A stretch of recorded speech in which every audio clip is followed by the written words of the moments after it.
And welcome back to the Cover 3 podcast here on CBS Sports. That's Bud Elliott. That's Danny Kanell. That's Tom Fornelli. I'm Chip Patterson coming to you live at youtube.com/cover3 and everywhere you get your podcasts on demand.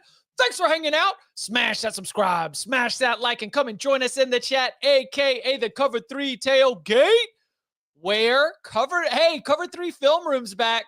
I don't know if y'all seen him, but Is he really? Yeah, he wanted to know. I need to know the wouldn't it be hilarious game of the week. I will go ahead and set a tease. I've got one. I don't know if y'all sniffed one out, but there's some wouldn't it be hilarious potential all over the board. Generated some fun conversation in the tailgate as well. So thank you everybody for jumping in and getting the conversation going on our favorite day of the week. That's right. It is Thursday. A chance for us to give you our best bets for the weekend. But before we look ahead to week 3, we've got to look back at week 2. Week 2, Bud Elliott, it was a 2-8 week. The wins, hey, UNITY, we thank Queen Latifah. Michigan, Oklahoma first half under 23 comes home. Also, cash in Kent State plus 48.5. Now, spiritually, Bud, if you're only going to cash 2 on this whole card, I think you got the right 2. Because a Kent State plus 48.5 and a Queen Latifah, you love to see that. The losses, first half under in Illinois Duke. The Ole Miss Kentucky first half under 26. Cincinnati minus 21. UCLA UNLV over 54.5. Fresno Oregon State first half under 23. Western Kentucky plus 7.5.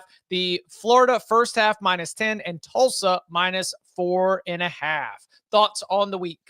Yeah, so bad calls, obviously, Florida and Western Kentucky. Tulsa's quarterback got knocked out of the game fairly early, so that didn't see that coming. I thought really, not to make excuses because I had plenty of bad ones. I thought Ole Miss Kentucky first half under was like a really crappy beat there, and then obviously the Illinois Duke first half under was just like a gut punch bad beat. Honestly, like you had the turnover there, which resulted in the score, and you had kind of a ridiculous call, and then also like they didn't review the catch. I was like, okay, yeah, it was a drop. It was like it's like a drop right there, pretty obvious drop. Okay, we're just moving ahead with it. Yeah. All right, we're just gonna roll with this. Okay, so yeah, not a great week. Looking to bounce back, obviously. I don't know. I think I'd probably fire Cincy again. They got backdoored pretty good on that. So. All right, 2-8 for the week has Bud at 10-10 for the season. A 6-4 week here, getting in on that Michigan-Oklahoma first half under. Other wins included Oregon minus 28.5, the Oregon first half minus 16.5, Mississippi State plus 6.5, Fresno State plus 3.5. A couple dogs that got it done on the field. Arkansas team total over 43. Took a loss on that Illinois Duke first half under that we just mentioned. The Iowa team total over 19.5. I've followed Day Trade Danny. We are selling our stock. I'm not going to try to wish this thing into existence. UCLA, UNLV over 54.5. Thought we were going to go over with a little pick 6 late. Didn't end up coming through. Or scoop and score. Forgot. Defensive touchdown. Baylor, SMU, that first quarter over 14. 6-4 for the week. Has me at 11-12 for the season. DK, the winner of the week, a 6-3 week for you. Wins were Iowa plus 3.5, Michigan, Oklahoma first half under 23. You got a little lock fight win, getting the over in Durham, 49.5 between Illinois and Duke. Also, Kansas, Missouri over 50.5. Baylor, SMU over 63.5. BYU minus 20. The only losses, the over 55.5 in USF, Florida. Just not enough touchdowns there. You were also on the first half under there in Lexington. So strong week. 6-3 has you at 12-9 right now for the season. Now, what are we taking and spinning forward? I always look at the losses. They hurt worse than the wins. You don't enjoy those as much. This is the Kansas State. I'm off the Kansas State bandwagon thinking there's going to be a big bounce back for them. I think I'm going to leave them in the rear view for a while. I think that's probably a smart decision. We'll let them go figure out what's up with themselves, and then we'll return. Tom, solid week for you. 5-3. You are 6-3 for the week. 12-9 for the season. Currently in second place for the year, behind Tom Fornelli, who continues to build. 5-3 on the week. The wins were Michigan, Oklahoma under 45.5. He went full game. Oregon minus 28.5, Indiana minus 35, the Miami Rutgers over 45.5, Fresno State plus 3.5. The only losses, Western Kentucky plus 7.5. The lock fight loss to Danny on the Illinois Duke total, and then over 41.5 in Iowa State. Yeah, Western Kentucky, bad read. What I expected there did not go. Iowa State, bad read, did not go the way I expected. Illinois Duke, I feel like the only person unluckier than Duke in that game was me on that loss, because they got so unlucky and they kept committing those turnovers late, and Illinois got easy touchdowns out of it to push it over. So yeah, win some, lose some. Yeah, it's who cares about the actual score or who won or lost, right? It's about who should have won. That's what they say. They should have. I mean, anytime you commit fewer than 6 turnovers, you should win. It's tough. I mean, when you've got all those jersey numbers, 120 players in this, rev share era, you can't see both out there with the same jersey numbers. It's crazy. All right. Okay. Let's get that out of here, because we're flushing week 2. We are eyes ahead to week 3, and with some conference games on deck, with some ranked unranked battles on deck. I ask you, gentlemen, y'all ready to lock it up? I am. Let's do it. Since 2005, the under in games between service academies is 40-9-1. We're picking locks. Give me an over in this one as well. A little 2-for-1 special. Don't get these locks. I was a sicko last week. Y'all were watching the good games. I was live betting the hell out of ULM Kentucky. My Blue Plate special 5-star locks are coming. 5-star master lock. Lock it You up. want these locks. I'm living and dying every point, every cover. From the locking chair to your eyes and ears, and locks all season long are sponsored by Cash App. Making money moves should be easy, and that's why there's Cash App. It's fast, safe, and honestly, way more personalized than other apps out there. Cash App is sponsoring the locks all season long, and the winner, the season-long locks contest between us 4, will be presented with a trophy from Cash App. Again, your season-long standings right now. Tom currently in first place. DK coming in right behind him. Okay, let's begin as we always do with Thursday night, Friday night locks. First, ACC action. Old rivalry between Wake Forest and NC State. Did y'all know Wake Forest used to be in Wake Forest? There's a Wake Forest, North Carolina that is a suburb of Raleigh, and then moved out to Winston-Salem a long time ago. So these two schools that at one time were very, very close to each other. Now it's not that far, about 2 hours, more or less. So anybody going to make a play on Dave Doran, Jake Dickert, and the Wolfpack and the Demon Deacons? Did they move the entire college, or did they just move to new buildings? They moved the entire college. Like they picked up the buildings and moved them? It is still like a Baptist seminary, like where Wake Forest University is still a school, but it is a Baptist seminary. So they didn't take the buildings with them? No. Well, then what? Now I'm just confused. Well, Tom, you've got a good Twitter tip for this. I'm curious if you're going to lock it up, or if whether that was just a Twitter tip. It's just, it's a Twitter tip. It comes with 100% confidence, but I am not locking it up. It happens to be Wake Forest under 21.5 team total. That kind of goes with something I do like, which is under. I'm just waiting to see if it's going to go back up a little bit. I think there's maybe a chance that it does. Well, because there's competing principles here. I walked out of week 1 and week 2 thinking that NC State overs are just going to be a go zone. But Wake Forest is really going to test that, Well, Wake really doesn't throw the ball very well. But last week, NC State basically dared UVA to run the ball. Like they gave them a lot of light boxes. They said, okay, we'll see what happens there. And but UVA ran the ball effectively in the first half, gashed them. The game, honestly, the game was high scoring, right? So you can say the plan didn't work. We'll see if they do it again. Robbie Ashford, containing him will be a big thing. I wouldn't be surprised if we see 20 rushing attempts from Ashford here in this game. So if the Wolfpack are buttoned up, they should be able to take care of business. But I think you did mention, was it on Wednesday? Did you say it would be the worst thing for the ACC for NC State to lose? Is that what you? I'm thinking about how many of these teams are actually going to make a bowl, and I think NC State's a bowl team because they beat UVA, but if they don't, They give it right. If they lose to Wake Forest 5 days later, they give it right back. Yeah, like their updated win total on FanDuel is 6.5 juice under. If you lose this one, like they're not favored. There's just like a lot of teams in this league. I've been looking at this intently from like an FSU perspective because with Florida losing to USF, like that would be a nice win to get if you're in the playoff hunt. Like how many bowl? Like Cal's probably gonna make a bowl now, which is nice. Clemson, Duke's still definitely favored to make a bowl slightly. Georgia Tech. Hey, save it for Knowles to go. All right, we can't be like. Well, I think it's a good Florida conversation State for the league. mindset. Yeah, I know it's like a fan mindset where you just intently start looking at each one of your remaining opponents and then gaming it out from there. I think we got to do this. It's one not a lock, to make one. Cuse is heavily favored to not make one now. UVA is favored. Well, they're actually favored to make still with their schedule's a cakewalk. But like Tech's not going bowling. Wake's not going bowling. You kind of need a couple more bowl teams. Okay. Listen, you and the Knoll boys can focus on your very, very specific interests. I'm going to keep things with just what's in front of me. I can't think that far down the line. All right. Well, Friday, we also have several conference games, some fun Big 12 action. You got Colorado at Houston. You got Kansas State at Arizona, plus some non-cons for UCLA hosting New Mexico. Indiana home against Indiana State in top 25 action. Syracuse Colgate. Anyone got a Friday night lock? I do.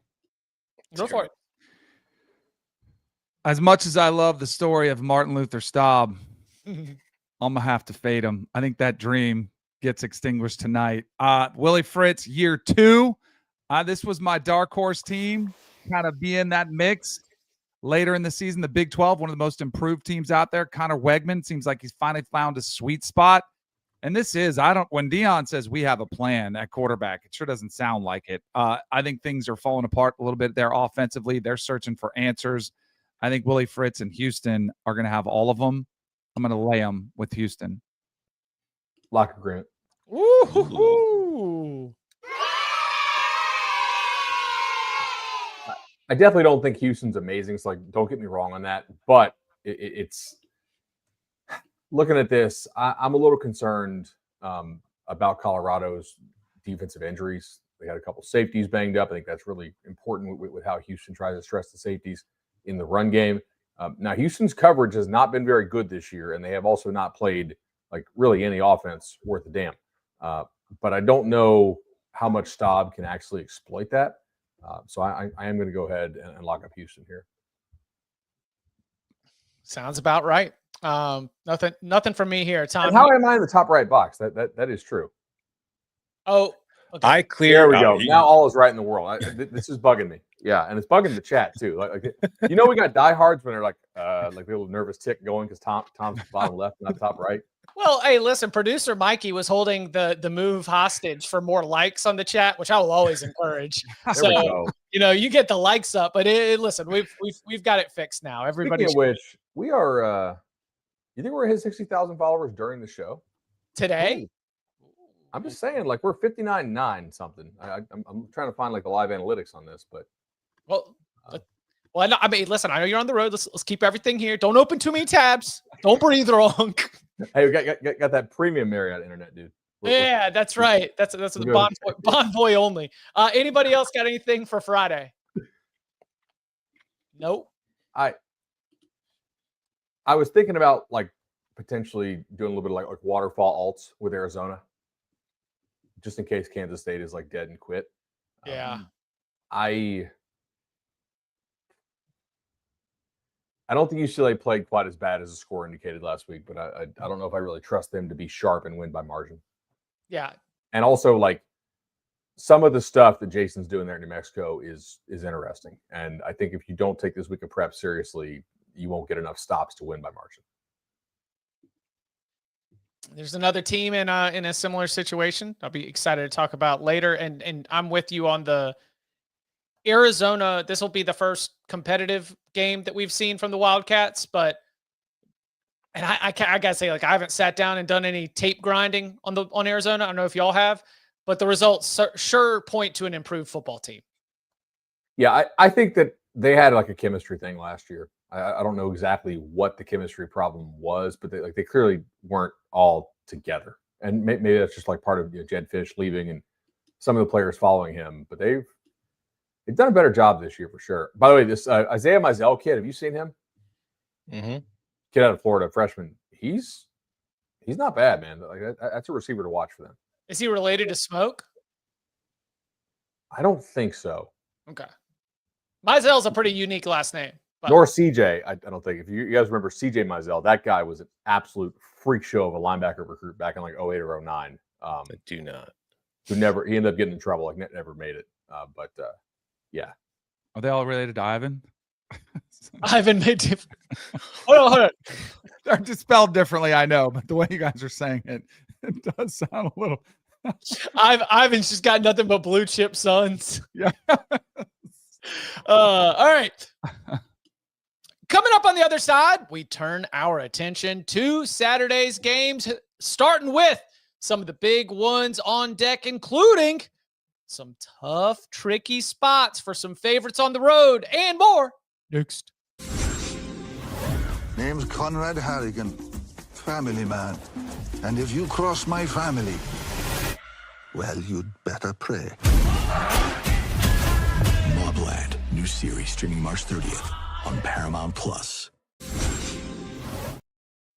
Back here on the Cover 3 podcast as we turn our attention from Thursday and Friday to Saturday's games. We'll start chronologically here with some spotlight opportunities. How about Clemson on the road at Georgia Tech? The line has been dropping in Georgia Tech's favor. Do you agree with that? Is there also a total play here? Also a lot of movement there from open to where we're at right now. Who's got a lock? We're going to do it. Yeah. I'm going from Mr. Anti-Clemson to Mr. Gimme Clemson. Lay it. Yeah. All right. You want to go first? Sure. I don't think Tech's passing game is very good at all. I think if Clemson can focus in on a very diverse but still more one-dimensional offense, it can probably have enough success slowing them down. Tech's defense has been relatively decent so far, but Clemson also faced the same scheme last year against Texas in Austin in the playoff and was able to have some nice success against them. I think this is the kind of game that Clemson rolls in there and wins, unless you think just culturally like they've got something going on, right? And like obviously, maybe I'm not inside that locker room. I don't know. I know they had crazy big expectations, and despite the fact that like they brought back the same team that lost 4 games and basically lost every game they played with similar athletes, they're expected to kind of run the table and be really good. I think Clemson's just a better athletic team here, and I do think they're well coached. So, like, I don't think Tom Allen all of a sudden can't call a defense. I don't think Riley all of a sudden can't coach offense. The slow start off a national TV late night, emotional loss against Troy slow start against Troy after the LSU loss is not unheard of. Give me the Tigers. Yeah, this is a prop, like play the number, not the name situation for me. If I go intangibles, if I go vibes, then yeah, that you don't want any part of it. You just want to let it sit. You want to watch it. You want to figure out, learn something. But the getting down under a field goal sounds a little preposterous when the range of outcomes includes some big Clemson wins and then maybe a narrow Georgia Tech win. What I absolutely do not see is Georgia Tech blowing Clemson's doors off or winning by double digits even. So it seems like there are more ways that this goes where Clemson ends up not only winning, but possibly winning handily and definitely covering a spread that has now sunk all the way below a field goal. No, it hasn't. You're getting three. The 2.5 are all like minus 125. Yeah. All right. I'll take I thought that was in play. 120. No. 120. Not on spreads and totals. It ain't. Gotcha. I have a play. All right. Sometimes there's vibes. You go to a place and you just like the venue. I think Cade Klubnik, he played well there last time. I think he had 4 touchdown passes last time he was in Atlanta. Second half of that game against Troy, they got things figured out. But you know what else? Buster Faulkner can dial up some plays. Haynes King had a nice week off. I'm going over. over 52 in this game. We saw Georgia Tech do it to Georgia last year. This Clemson defense, I still have my doubts if they're, all they're cracked up to be with all the guys they had, TJ Parker, all the first round talent that's on there. They haven't been exactly as dominant as I thought yet. So I'll go over. So you like Clemson in the game, then, I assume? Really in that direction, maybe. It's just hard for me to envision a game where this goes, like if Tech's having success their way on offense, they're going to want to play as slow as possible and hold the ball. You know what I'm saying? Mm-hmm. If they got to play catch up, chuck it around a little more, or just run their stuff but at increased tempo. By the way, for the contest, like we're not taking 125s. FanDuel's number is better than playing a like -3, -11. So just mathematical, at least according to my stuff. Yeah, you got minus 122, I think. But yeah, we got this. Cash App wants integrity from us. That's why they're giving us a trophy to be able to hand out at the end of this. Okay, let's keep it rocking and rolling. On to the 3:30 p.m. Eastern time slate. Georgia carries that winning streak in the series on the road. It's been since our friend Josh Dobbs threw a Hail Mary into the end zone that we have seen the Volunteers come out on top. Neyland Stadium obviously feeling good about their new quarterback. Tennessee, slight dog. This is another spread that has continued to adjust aggressively from Sunday's open. Who's got a lock? Give me Georgia -3.5. I think Kirby's had some success against this kind of offense in his past. I think the Georgia defense is very good.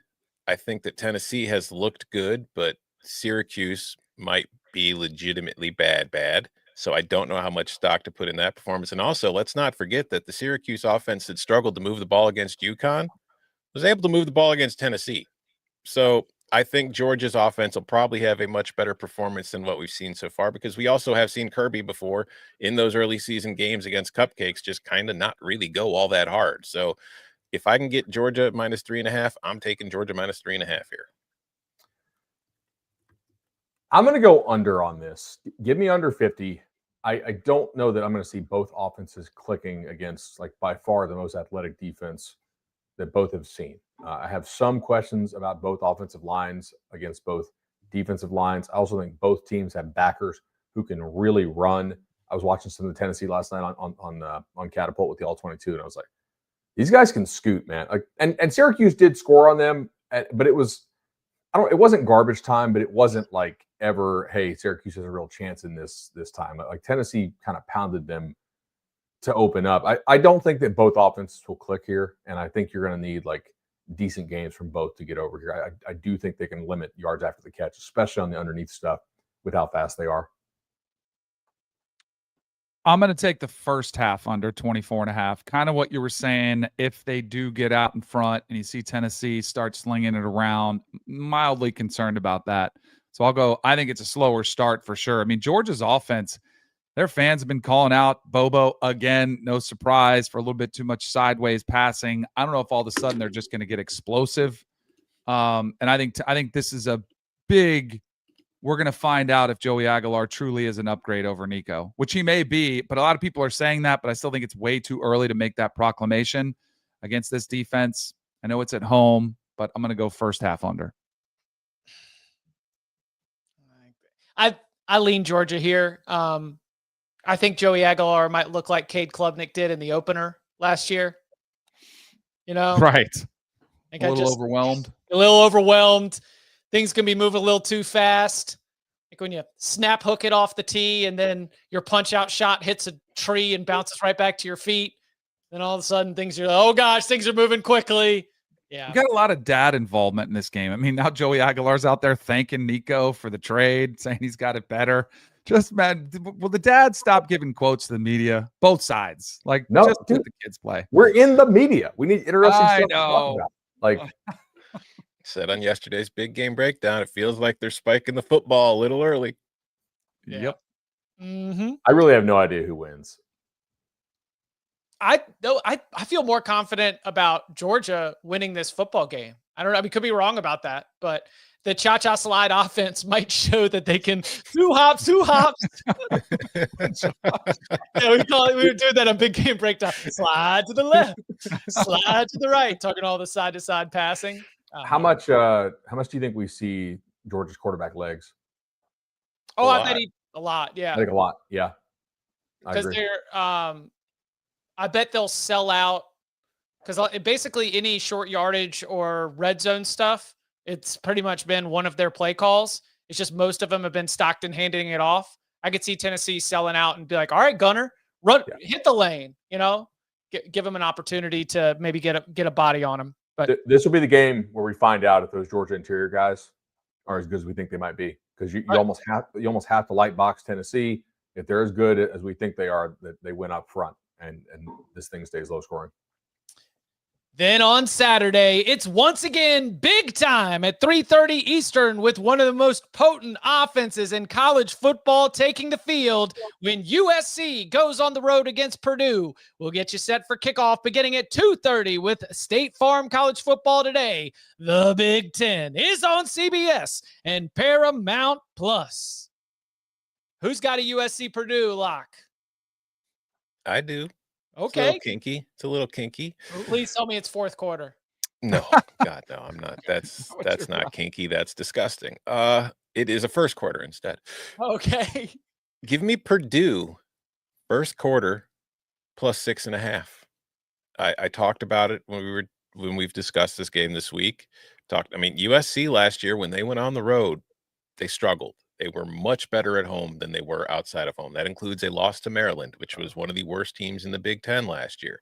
Purdue was one of the worst teams in the country last year. But this year's Purdue is better than last year's Purdue. Not to where I'm going to sit there and think they're going to go bowling or anything. But talent-wise, they're better. Coaching-wise, they're better. Just overall competency, they are better. Jaden Maiava, he took over as a starter late last year. He only had one road start, and that wasn't really a road start. It was at UCLA. It was also his worst start as a USC Trojan. I think there's a very real chance that being in a road environment in front of fans who will actually still have some reason to be excited about their team because they haven't lost yet, so there's still that kind of hope. All USC needs to do is not score on its opening drive, and I'm going to cover this easy. Even if they do score, I could still cover this. So I wouldn't be surprised if Purdue is very much in this game at the end of the first quarter, if they're very much in it in the end of the first half, and then maybe they fade in the second half. How dare you kink shame fourth quarter? Give me the garbage time all-stars, USC in the fourth quarter minus 3.5. This is a team that's been pouring it on late, boy.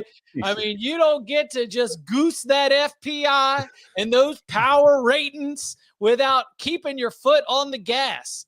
And I am taking into consideration Eastern time zone, their record, their history last year. I am also taking into consideration Barry Odom maybe having a good plan for stopping the quarterback that was on his roster when he was the UNLV head coach. So it's going to be halftime adjustments. It's going to be pouring it on late. It's going to be, we don't quit till that big drum's got a big old hole in it. Give me Trojans minus 3.5 in the fourth quarter. You guys are way overthinking this. Just give me the Trojans. Brian Schuster in the chat. Bud and Tom, do you guys care what you've done to this family, man? Give me the Trojans late before it goes above the 3 touchdowns. I'm going to lay 20.5. You mentioned playing on the road. Does this even count in West Lafayette? No offense to our Boilermaker fans. Nobody's intimidated by the biggest damn drum in the world. Oh. No one's intimidated by that. Jaden Maiava's got a year of experience under his belt, or half a year of experience. He'll be fine. I think USC is legit this season. I think this is another big win for him. I'm laying them. There's going to be 62,000 people in those stands, Danny. There will.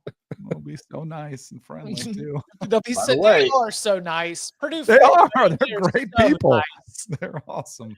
Yo, we are. You know what the difference is? What we got? Yo, the big difference. Did you see Lincoln Riley has completely changed his mindset on traveling? Because remember when we asked him first year in the Big Ten, Lincoln Riley's like, it's just an extra movie. Remember that was exactly the line? Yeah. They are doing all the science now. They're trying to eat differently. He's going on bigger planes. Like they have totally, like he's making a big deal out of it. So now they're prepared. Well, Danny, when you lose at 4-8 Maryland, you change your opinions real quick. Exactly. That's the difference in this game. Listen, thank you. I've always thought Lincoln Riley's a sharp guy, and he can be a little stubborn. Not that stubborn. Lose at Maryland, you start to rethink a lot of life decisions, including what you do for travel. All right, let's keep it rocking and rolling. This is, again, we're used to our 12s, our 3:30 Easterns. CW 4:30. Okay, I just want to remind everybody, you got to find CW, and it's going to be a little bit off schedule. So CW 4:30, Hard Rock Stadium, USF at Miami. Who's got a lock? Give it to him. What do you got? Okay. I mean, what did I got. say? What did I say, Danny? I said 11:57, 11:58. Oh, you did. 11:59. Midnight Cinderella. That's a pumpkin now. Let's go. But following this up with an acknowledgement that defending 17 and a hook across the final 15, 20, 25 minutes, that could be a little dicey. I have found the spot that I like for the better team to start strong against a team in its second straight road game. Give me the Miami Hurricanes first half -9.5. Yeah, lock agreement. All right. Tom talked about this on the pod. First of all, I think Golesh is doing a hell of a job at USF, like for sure. And those guys play hard. They really, you can tell like they believe in what the hell they're doing. They have like great commitment in what they're doing. They've also been extremely reliant on explosive plays so far this year. Miami's defensive line has kind of been a revelation. Bain looks completely healthy. And who is that dude who was kind of sawed off, who played for South Carolina and he played for the Chargers for like a long time in the NFL? Melvin Ingram? Ingram. Yes. That's who I think. That's who I think Ruben Bain is. I think he's Melvin his Ingram. lower half is thick. The ability to be like that thick and Punches. yeah, like how many guys can play a stand-up position and then also like kind of go down and play 3-tech on some odd pass rush downs? Like that's just not normal. I think their interior is really good. I like the Justin Scott kid they got out of Chicago. I think that they are going to give the U.S. offensive line some problems. And USF has also started really slow in first half of games this year. I don't like take a lot away from that, but I think it's potentially worth noting. Miami played a lot of safeties back against the Irish. I think that's why you saw Notre Dame throw so many little short east-west passes. Got to tackle well because guys like Keyshawn Singleton and those dudes can really scoot. But I think they can force USF to drive, and I think that they can block USF. So I will agree with you there. I'm playing this in a similar vein, but I'm just kind of taking Miami's offense out of it. Give me South Florida's team total under 20.5. Yeah. I'll go ahead, and we could all win. We could all be winners here, but I'm gonna back the Bulls in this spot. I don't think there's another threat of an upset. I think the best thing that happened to Mario Cristobal was what happened in Gainesville last week. If there was ever a thought that they would overlook this team, they're not going to now. And does Mario care about the score at the end of the game? If anything, he gets a little bit more conservative. And when you've got a dynamic, explosive offense on the other side of the ball, you might get a little bit conservative late, try to go to that 4-minute drill a little bit earlier than most. I'll take the Bulls and the points. I think Miami wins, but I think the Bulls cover. What was it, 21-6 when Miami scored at the end of the first half against Notre Dame, came out, took the opening kickoff down, and it seemed like they thought the game was over. Mm-hmm. I got scarred. Yeah, kind of got scars from watching how that played out. Byron Brown, by the way, a school record 240 passes without an interception. Jinx. Both of these teams. No, now it's definitely happening. Take the over on Byram's interception prop, kids. he does not, like, you could say he holds it, but he does not put the ball in danger a lot. No, he would rather put his body in danger, Bud, than put that ball in danger. Yeah. Coaches in 1980 love it. That's right. There's only, what is it, Danny? There's only but so many bad things that can happen when you throw the ball versus run the ball. Yeah.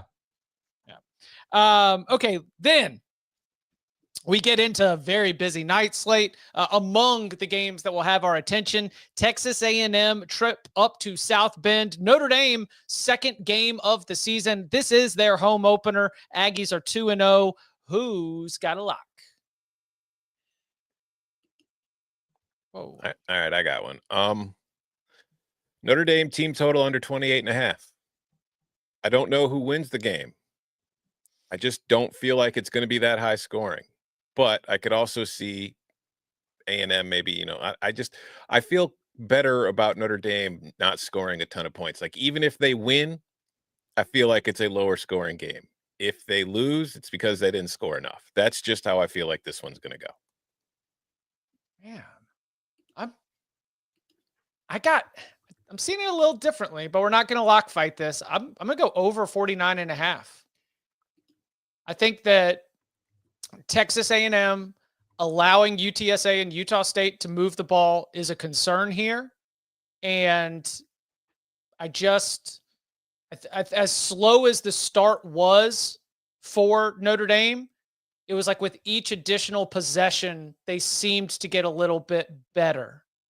I think that Miami's defense was being hurt by the fact that the offense was just run, punt. Then they get it back, and all of a sudden Notre Dame's like, okay, now we're starting to get a little bit more comfortable. Now we're starting to get a little bit of a rhythm. It's a lot of time to put in some work. I think that both these teams are. I think Texas A&M will be able to hit a couple of explosive plays. Find the same ways that Miami was able to get some good matchup advantages against this Notre Dame defense. I think Texas A&M using Craver, using Concepcion might be able to do the same. And then, I think Notre Dame's going to be able to move the football because I think they're better than Utah State and UTSA. So I'll go over 49.5. Let the children sing. All right. I'm there with you. I lean towards Notre Dame, and you talk about a backs against the wall, have to win to keep your playoff hopes alive in their second game of the season. I think Marcel Reed's playing better. He did struggle somewhat on the road last season, but he is playing a lot better. He's a dynamic playmaker with his legs. I think Jeremiah Love, you're going to see featured in this game. I think that was something that Marcus Freeman regrets not getting him involved enough against Miami, and I think they'll be able to run the football against this defense for Texas A&M. Even though Mike Elko is a great defensive mind, I think it's going to be a little bit higher scoring. But I think we could all win. We could all win this one still. Nothing, Bud?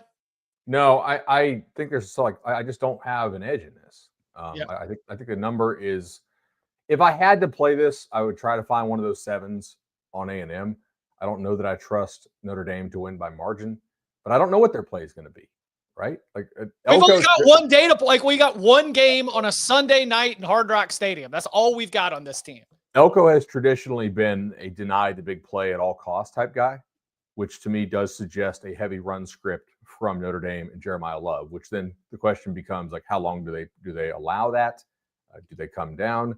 Are they able to hit explosives with Jeremiah Love against those looks? I don't know. A&M's got some young D linemen who do have some juice. It's been against overmatched competition so far. So we have to see. Like Notre Dame's offensive line is a step down currently from where they were last year. I don't know how big of a step down. Yep. I'm not going to fight you guys on it because I kind of already am, but it feels like you two don't remember last year's game. I just think they're different. Oh, I do. Last year's game was great for me. Gross. That was a hell of a game for me. Yeah, I watched. That was also Connor Wegman too. It was, but it was also Riley Leonard. Looking fat on game day. I remember the group text. It was like, bro, he looks fat. And it was like, I'm keeping my under position. I'm going to get off this A&M position. Was that Oz the mentalist blowing his mind? Yeah, it was like bro. Yeah. Loose T-shirt would have been the smarter choice. But now he's in shape for Houston. I'm on him Thursday night or Friday night. Get your quad boxes, get your multi-screens out. Lots going on in this slate. Among the other options in the evening, it's going to be Death Valley at night and Billy Napier's Florida Gators walking into Tiger Stadium at night. Woo, boy, lots to chew on here. There's the football of it all. There's the narratives. But right now, the only thing we're asking from y'all are locks. Who's got a lock? Oh, give me the Gators. Yeah. I'm just sitting here. I did not even intentionally do this, but I'm sitting here holding a little alligator. So, no, I had it on the board. This is a wouldn't it be hilarious? I don't think Florida is going to pull the outright upset, but the idea that they would absolutely be hanging in this game, there is still some availability of key players that we would have to check on. But as we're sitting here firing on it in the 11 o'clock hour Eastern time, I'm going to say maybe the availability, the updates as they come on Thursday, Friday, Saturday, maybe they do break that way. But DJ Lagway has not been good. And if there's a time for him to show up and show out, man, your back's against the wall right now. So give me the Gators. You get 7.5. Yeah. Right? Yep. Florida plus 7.5. Lock. Great. There we go. All right. Yeah. A lot of kumbaya on this show today. For now. I don't necessarily love Florida's pass rushers, but I do think that if Caleb Banks is back and healthy in the middle, especially if LSU is forced to play Chester at center, that could be problems all night. I don't think that what we heard about the LSU offense in camp really struggling with the offensive line is just magically fixed. Clemson did get pressure at times. I thought Nussmeier did a great job to basically check them out of some bad stuff and really beat them with his mind as much as with his arm. I think Florida here is a little bit of value. I'm on a play that's could work for all three of us because it would imply that it'll be a closer, lower scoring game. I'm on the under 47.5. I don't think I haven't been all that impressed by Florida's offense. I haven't been all that impressed by LSU's offense. I think LSU's defense has been very good. And I think Florida's defense is probably its strength right now, too. And especially against the LSU offensive line that, for me, to this point, hasn't looked very good. So I think both offenses are going to find it to be tough sledding. Under 47.5. Gator Danny, any thoughts? You staying away? So no, I was looking at possibly a first half under. It's under 24, so I don't love that. I'd probably lean with you guys because I do think people are writing off the Gators too early. Lagway has struggled, and now he's on the road. But I think all your guys, I like all your plays. I'm just going to avoid this one. I don't have a great feel for anything. Discipline, Danny. Coming up on the other side, we continue with our Week 3 locks by opening up the whole board and Moneyline sprinkles and more. Next. The crowd loves champions. Gladiator 2 is an epic spectacle. To amuse you is my only wish. The glory is yours, not mine. Very good. Gladiator 2, rated R. Now streaming on Paramount Plus. Back here on the Cover 3 podcast, let's break out the guitar and the campfire for a little kumbaya, as Tom has mentioned. Here's what we got so far. Bud is on. Houston -4.5. Clemson -3. Miami first half -9.5. The Georgia-Tennessee under 50 and Florida +7.5. I've got USC fourth quarter -3.5. Clemson -3. Miami first half -9.5. Texas A&M-Notre Dame over 49.5 and Florida +7.5. Danny's got Houston -4.5, the over 52 in Clemson-Georgia Tech. Georgia-Tennessee first half under 24.5. Texas A&M-Notre Dame over 49.5. USF +17.5. USC -20.5. And Tom's got Georgia -3.5. Purdue first quarter +6.5. USF team total under 20.5. Notre Dame team total under 28.5. And Florida-LSU under 47.5. Whole Saturday board is available as last week's winner. Danny, you have the honors on the tee box. Where would you like to go? I'm very curious to see if we get some kumbaya here because I think we all like this team. I know we like somebody that's on their staff. And I think they might be the better football team. Give me Diego Pavia and the Doors going on the road to Columbia after they just went to Blacksburg and they showed up there. And I know it was dicey early. I don't think this one's dicey at all. I think they're a better football team. You might hear about this team later in the show, but if I can, for these purposes, get 4.5 points, I will take the Doors here. They're almost reminiscent of last year's South Carolina team, a team that caught a lot of people by surprise. I think they might be in that conversation later in the year to have one of their best seasons we've seen under Clark Lee. Give me the Doors against the Gamecocks. Did this open 7 for real? Yeah, I think it was definitely 6.5. I don't know if I'd ever. I don't know if it ever hit 7. Yeah, 1:50 p.m. here on Spot Odds. 1:50:04 open 7. That lasted for 15 seconds. All right. Okay, who else? Can we go ahead? Let's see who else is on it. One, just me. Okay.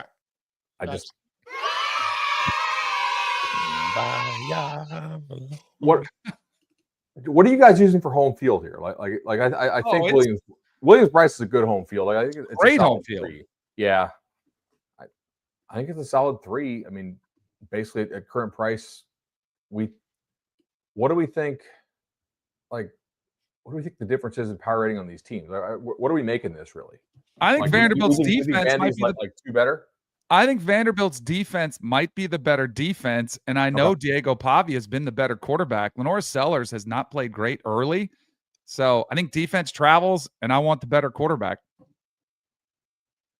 They can't run the football if it's not Lenora Sellers. So the question becomes, can Vanderbilt bait them into handing it off? Right. Because the Hokies did. And then still Sellers pulled it sometimes. It was like, yeah, numbers are not my favorite, but still watch this. And he is so good running the ball, man. That scares me a little bit. I mean, we're going to be over by the end of September, not October. We're over by the end of September. I don't think it's crazy to argue that Pavia's a better college quarterback than Sellers. Right. Oh, right. I know the chat is taking offense to that statement, but I relative to what he does for that offense, yeah. I don't think that Vanderbilt's defense is going to, they might rip off, they might perfectly scheme up an explosive play or two, but I just don't think that they're going to get carved up. I just don't think that South Carolina's offense has been dynamic enough to really get got like that. This is going to be a dog fight of a game, and maybe home field does end up playing a big difference. But Danny, to your point, I'm looking at 4.5, and there's a lot of results in this game, including Vanderbilt does it on the field outright, where I'm thinking 4.5 gives me a winning ticket. All right. Let's see. Tom, where would you like to go? Back to the well. Oregon minus 27.5 at Northwestern. Don't care about body clocks. Don't care about any of that crap. All I care about is that Oregon is playing a team that it is much better than. And I don't know if there's going to be much of a home field advantage for Northwestern playing along the lakefront there. Maybe sure the wind coming off could harm them, but they're also from the Pacific Northwest. They're fine. They're used to it. There's a pond right across the street from me. There's ducks in it. They don't care about this weather. It doesn't bother them. I just think that this is a team that across the board is better than Northwestern at every single position that will be on the field, and that it will play out that way over 4 quarters, just like it did last week. I still think the market is very much undervaluing what this Oregon team is. It might be cheap. I do think there's some chance the Northwestern DBs, if they're healthy, can run with Oregon's receivers. Like those guys look pretty good. Run after them. Yeah. All right. Spiritually, I'm with you, Tom. This is kind of how I see it, but I've decided to have some fun. Okay, get a little spicy here. How about Oregon's second half minus 13.5? So who do they play next week? Civil War is coming up. Civil War.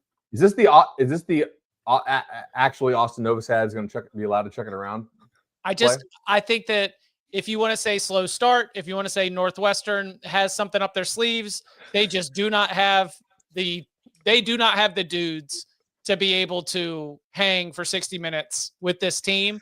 And I think that the Dan Lanning death metal super compilation says that they're still going to try to score 2 touchdowns in the second half. And I don't see Northwestern's offense scoring 2 touchdowns after halftime.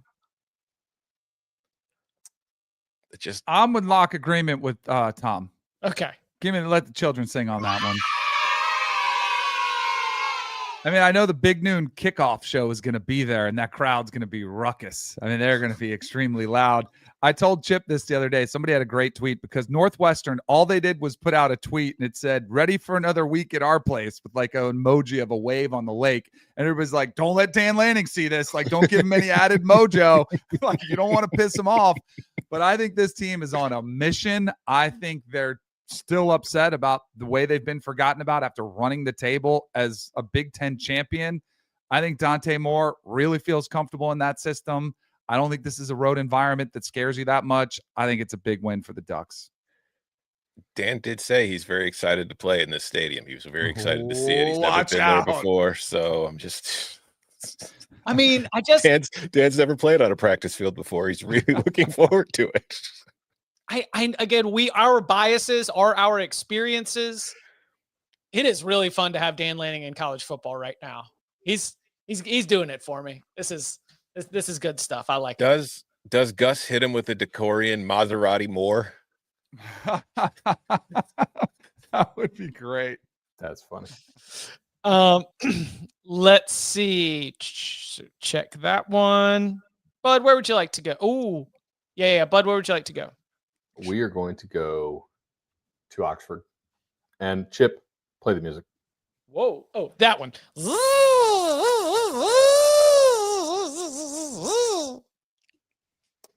Well, thanks to a doink field goal in the first half, I had another tough loss this week. I have not read all this, by the way. For Ole Miss this week, I think the signs are pointing towards Austin Simmons being limited or not playing. He's listed as probable on the official injury report, by the way.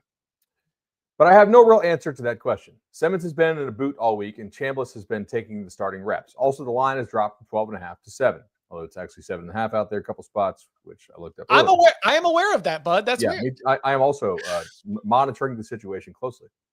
So even though the signs are pointing like Simmons will not play, I don't think we will have a final answer until the game. That makes this game hard to handicap, but I will give it a try. If Chambliss starts, look for a lot more run plays and design QB runs. And while the line has fallen to 7, the total has gone up to 61.5. And with a run-heavy offense, which is not an Ole Miss offensive line specialty, we could see a slower start to this game for Ole Miss. So if Simmons does not play, give me the first half under at 31.5. I need to text him back because I feel like this is a conditional thing, but we're just going to give it to him. All right, it's on the board. Under 31.5. I don't care if he plays or not. It's on the board. Which from a X and O standpoint, I would kind of wonder if Arkansas tries to do the same thing to Ole Miss that they did to Tennessee last year. A lot more run funnel. Yeah. Now he has 2 plays this week. I will come back to this Ole Miss game in a second, but let's give it a second play here. Since there's a lot of uncertainty around Ole Miss pick this week, I will submit a better pick for pick 2. Give me Vandy plus 4.5. I watched both these teams play Virginia Tech. South Carolina pulled away thanks to a punt return for touchdown and a 60-yard pass touchdown.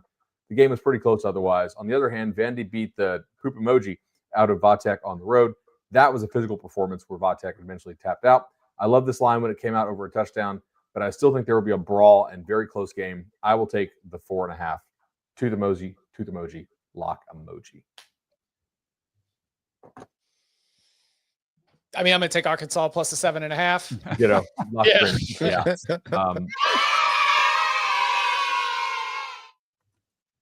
You want to go first for me? Yeah, I mean, I did not get my eyes on Ole Miss Kentucky during at least a lot. I was just sort of checking in on it throughout Saturday. Took some time this week to go back and watch it. Just was not impressed with Ole Miss.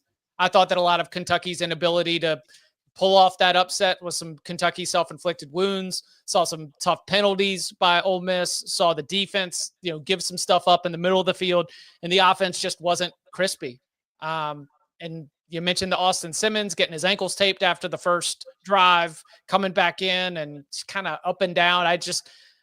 I think that while Arkansas has not had to play very tough competition, man, they seem to know who they are and what they do well. So I like them, especially at 7.5. Yeah, I think that their offense is just in such a good rhythm right now. The offensive line looks pretty solid.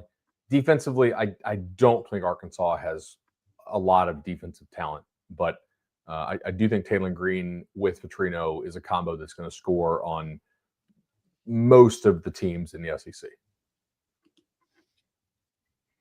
Can I get one in quick before it moves? Yeah. No. And it's very determinant if it's still there. Can I still get Bama at 20.5? I see one book that has it that looks pretty reputable. Yeah. Yeah. Okay. Let me lay them. I'm going to lay it with Bama. Danny O'Neal, backup quarterback for Wisconsin, going in there. The Bama quarterbacks combined for almost a perfect game last week against ULM. I think they're getting their mojo. Ryan Williams is back as well. Plus, I think the defense is playing a little pissed off. I think Bama rolls in this one. A little bit worried about Luke Fickell and the aftermath. If it isn't close, I think this is an easy cover for the Tide.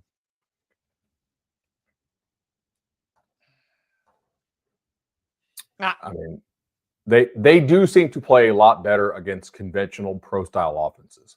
I think Bama's like edge discipline against stuff where they have like actual option elements is pretty crappy. And we saw that against FSU. We saw that last year against Vandy, against South Carolina, against Oklahoma when they broke out a lot of run game stuff with Jackson Arnold. Against the traditional drop back type stuff, Bama's been pretty good.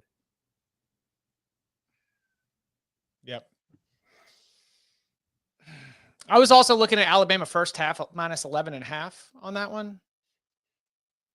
It was a rough. I mean, I'm going to stay away from it. But my sort of angle here was that Wisconsin's 42-10 win, as I said yesterday, Danny, was lipstick on a pig. Mm-hmm. I mean, they started. Danny O'Neal was not great throwing the football in the first half. Offense was not great. He had a pick right before halftime.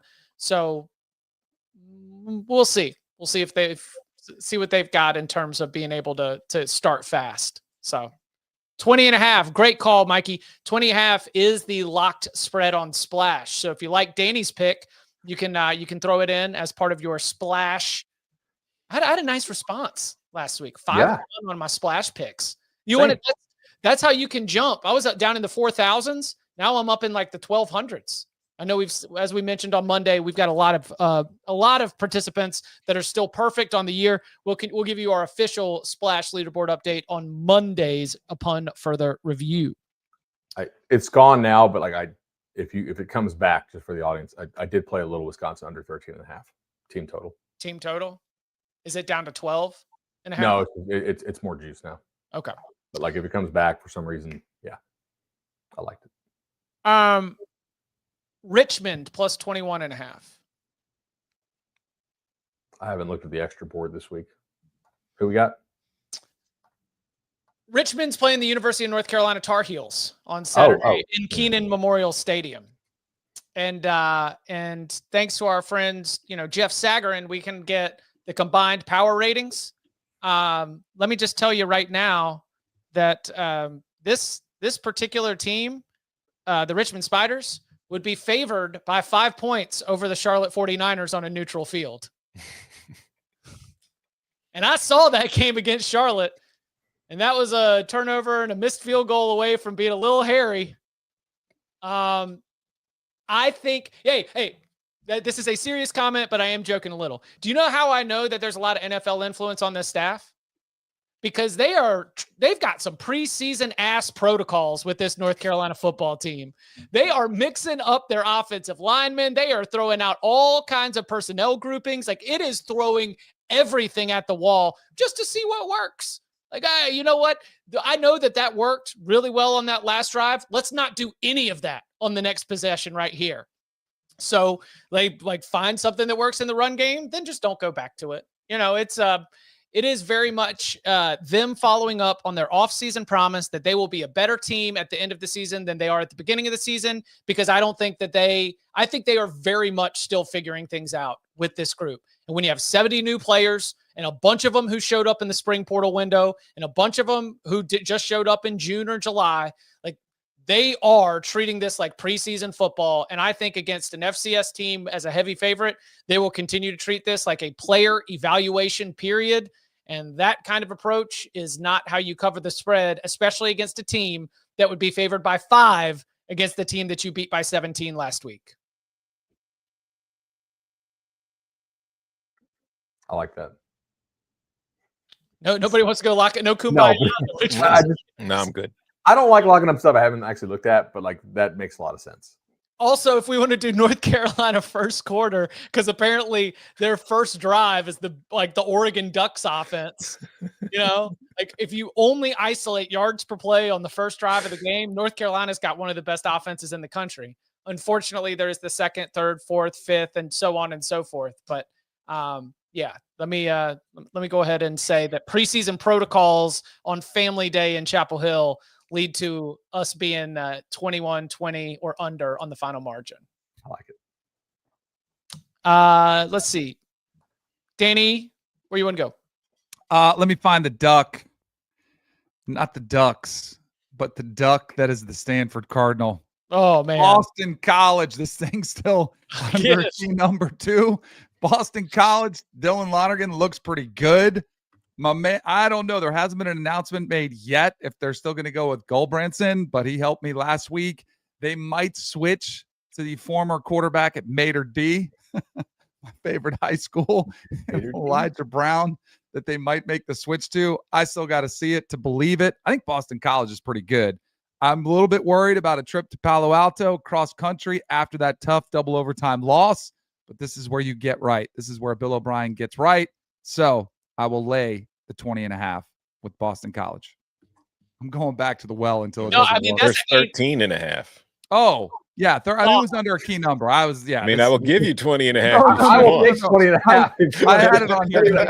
I knew it was a key number. I just couldn't remember which one it is. Even better. Maybe play the alt line if it still goes. Ladder. Let's just throw them all out there. That is your ATM, Hey, Danny, that's your player's card. You just hand them that and you just give them chips. Oh, man. Yep, that's Fade and Stanford, extremely profitable. How many has everybody got left? I have 1. Pretty good number.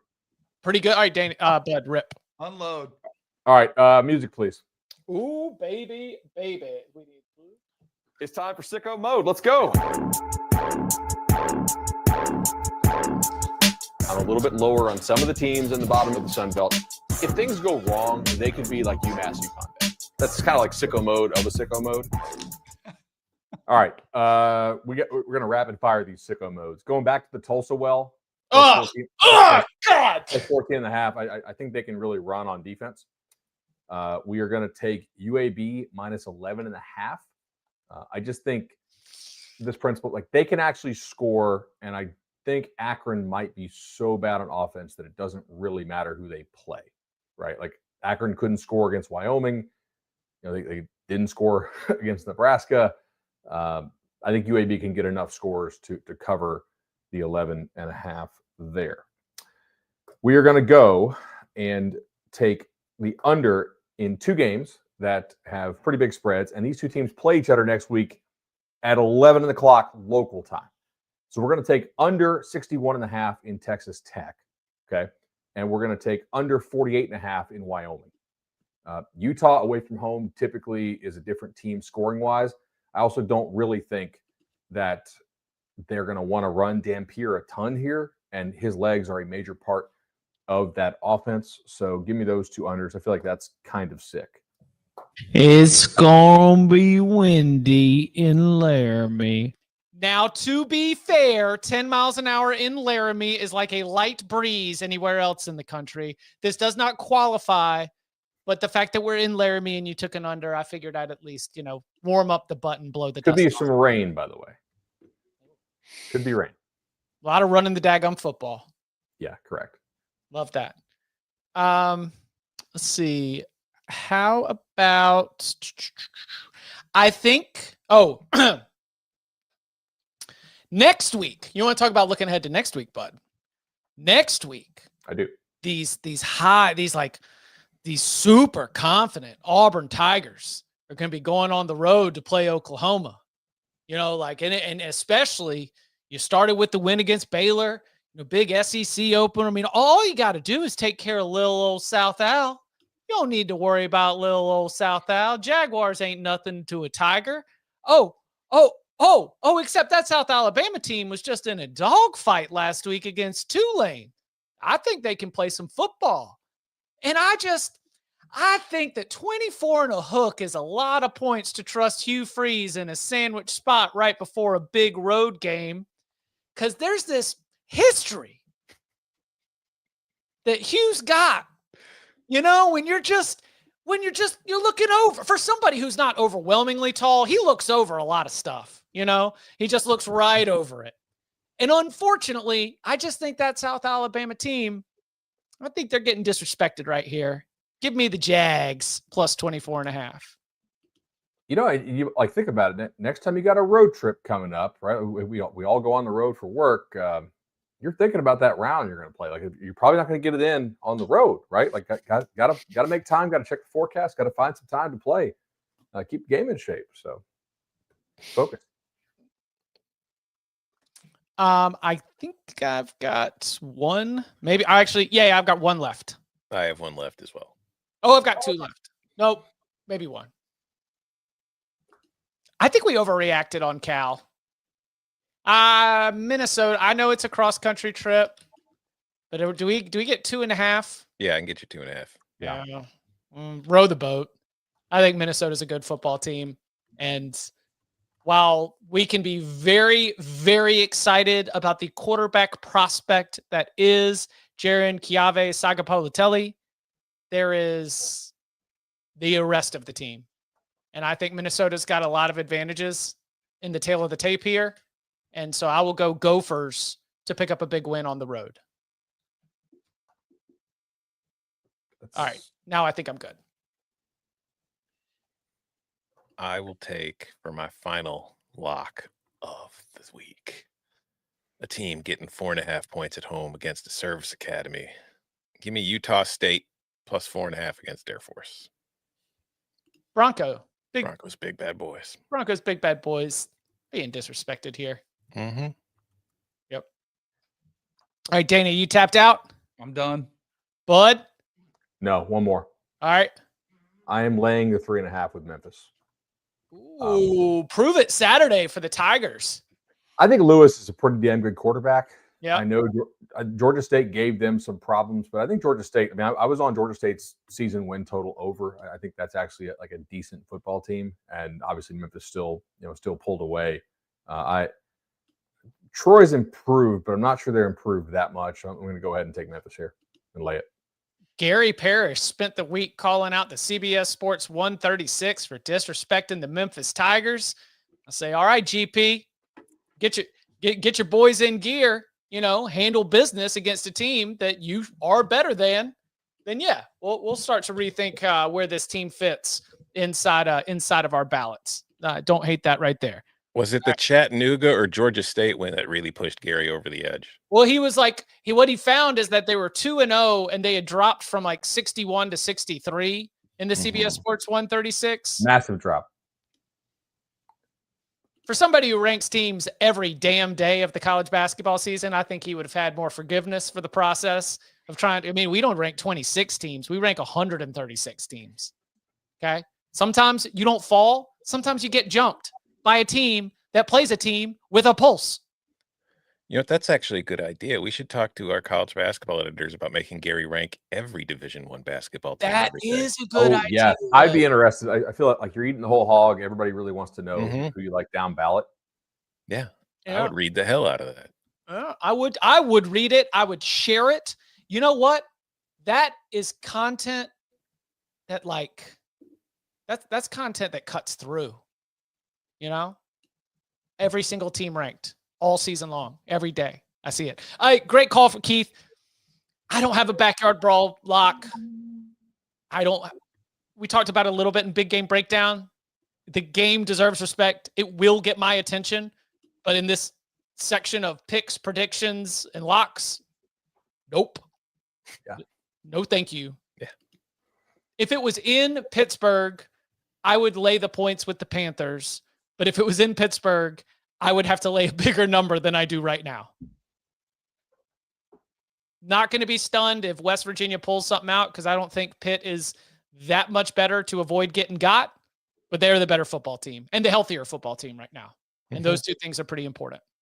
So, all right, let's review what we've got for week 3.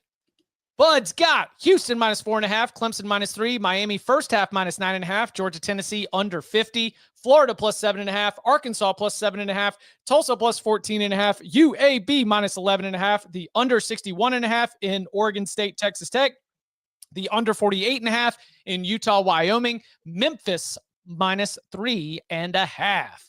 I've got USC fourth quarter -3.5, Clemson -3, Miami first half -9.5, Texas A&M-Notre Dame over 49.5, Florida +7.5, Arkansas +7.5, Vandy +4.5, Oregon second half -13.5, Richmond +21.5, South Alabama +24.5, Minnesota -2.5. Danny's got Houston -4.5, Clemson-Georgia Tech over 52, the Georgia, Tennessee first half under 24.5, Texas A&M-Notre Dame over 49.5, USF +17.5, Oregon -27.5, Vanderbilt +4.5, USC -20.5, Alabama -20.5, Boston College -13.5. Time's on. Georgia -3.5, Purdue first quarter +7.5, USF team total under 20.5, Notre Dame team total under 28.5, Florida-LSU under 47.5, Oregon -27.5, then Utah State +4.5. And that lock segment was sponsored by Cash App. As you heard me say at the top of the show, new Cash App users can use our code to get free money. Use our code COVER3, send $5 to a friend within 14 days, and you'll get $10 right in your account. Thank you to Cash App. And coming up on the other side, our money line sprinkles for week 3 and more. Next. Get ready. Wait a second. I thought we were going tubing. All 3 Sonic the Hedgehog movies and Knuckles are now streaming on Paramount Plus. And everyone loves it. Every adventure. Just try to keep up. Every face-off. This ends now. And every moment that will have you saying, Where have you been? My entire life! It's showtime! All 3 Sonic the Hedgehog movies and the entire Sonic universe are now streaming on Paramount Plus. Back here on the Cover 3 podcast, and this Moneyline Sprinkles segment is brought to you by FanDuel Sportsbook. Make every moment more. All right, last week in the Sprinkles, I see some green on the board. Bud coming through. Texas State is a winner at +160. I got Mississippi State at +210. UNLV +120 comes home for Danny, and Tom also on Mississippi State. That means that for our season-long Sprinkles competition, Tom's in the lead, 2-2, +1.35 units. Second place is Danny, 2-5, but down just 1.95 units. Bud in third, 1-4 at -2.4 units, and Chip bringing it up 2-6 at -2.65 units. All right, well, let's start the sprinkling. Let's go with season long. Tom, where would you like to do? I will start with a MAC home dog. Give me Bowling Green +195 at home against Liberty. Whoa, you guys, whoa. Yeah.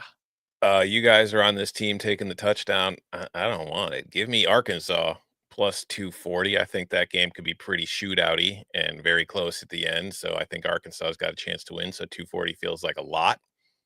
And then this one's very obvious. It's also very small.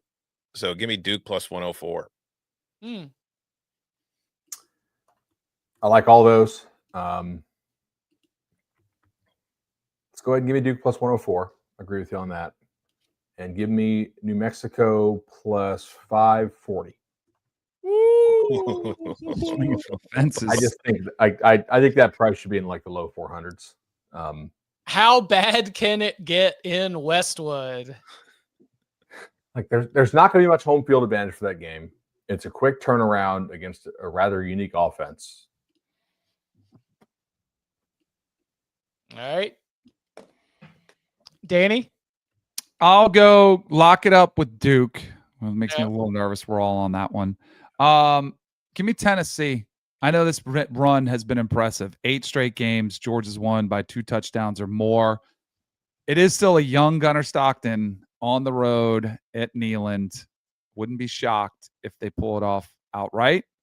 And then my last one, oh no, I got Vanderbilt, the Doors. Give me the Doors to win the game outright. We talked about that one. Told you I was going to go there. And then the last one pains me because I've got this sweet helmet that I don't want to lose. West Virginia? Give me West Virginia. My dad's going to ask for this helmet back. He gave this to me, and he went to Pitt. Hail to Pitt. But the ACC has not been great in some of these non-conference games versus Power 4 teams. Not completely sold on Pitt just yet. Tough place to play. West Virginia. I sent the prices over, but sometimes y'all can get better ones. Somebody got the board up here. Yeah. Okay. All right. I've because I was 10 cents off on Arkansas. I sent over 230, but if we can get 240, I'll obviously take that. Old Dominion.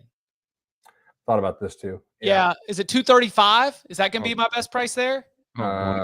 What's the rotation? Yeah, 235 is best. All right, so I'll do Old Dominion plus 235. Ricky Ronnie taking his crew into Blacksburg. How bad can it get for the Hokies?